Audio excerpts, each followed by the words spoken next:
விருப்பத்தின் பேரில் அரசு மற்றும் அரசு நிதியுதவி பெறும் இல்லங்கள் மற்றும் விடுதிகளில் சேர்க்கப்படுவார்.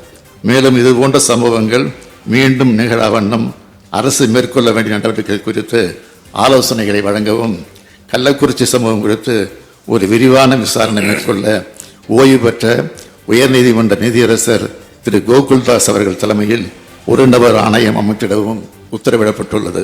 இந்த ஆணையம் இது குறித்து முழுமையாக விசாரித்து தனது பரிந்துரைகளை 3 மாதங்களுக்குள் வழங்கும். அதன் அடிப்படையில் இந்த அரசு உரிய நடவடிக்கைகள் மேற்கொள்ளும் என்று தெரிவித்துக் கொள்கிறேன்.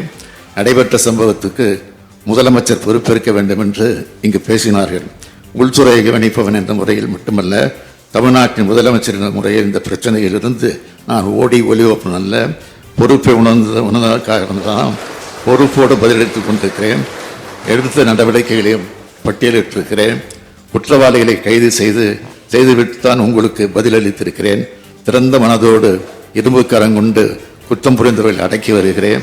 எதிர்க்கட்சி ஆட்சியில் இருந்த காலத்தில் போதைப் பொருள் விவகாரத்தில் அமைச்சர்கள், உயர்காவல்துறை அதிகாரிகள் ஈடுபட்டு விசாரிக்கப்பட்டு அந்த வழக்கு நீதிமன்றத்திலும் இருக்கிறது என்பதை நாட்டு மக்கள் மறந்துவிடவில்லை. அதிமுக ஆட்சியால் ஏற்பட்ட கள்ளச்சாராய மரணங்கள் பற்றிய பட்டியல் என் கையில் இருக்கிறது. அதையெல்லாம் வைத்து அரசியல் பேச நான் விரும்பவில்லை. துயரம் மிகுந்த இந்த சம்பவத்தை அரசியல் ஆதாயம் தேட வேண்டாம் என்று கேட்டுக்கொள்கிறேன்.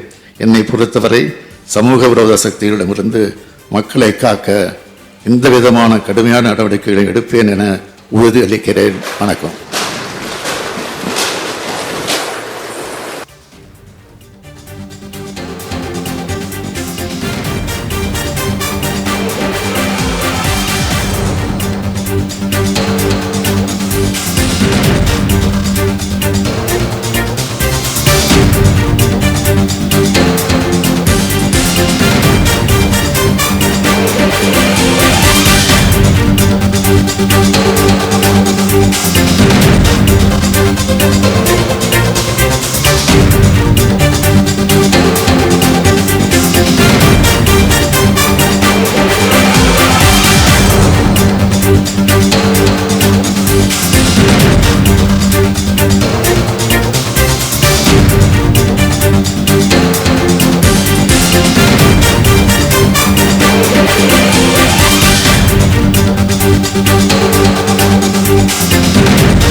கள்ளக்குறிச்சி விவகாரத்தில் பெற்றோரை இழந்த குழந்தைகளுக்கு மாதம் 5000 ரூபாய் வழங்கப்படும் என முதலமைச்சர் கூறியுள்ளார்.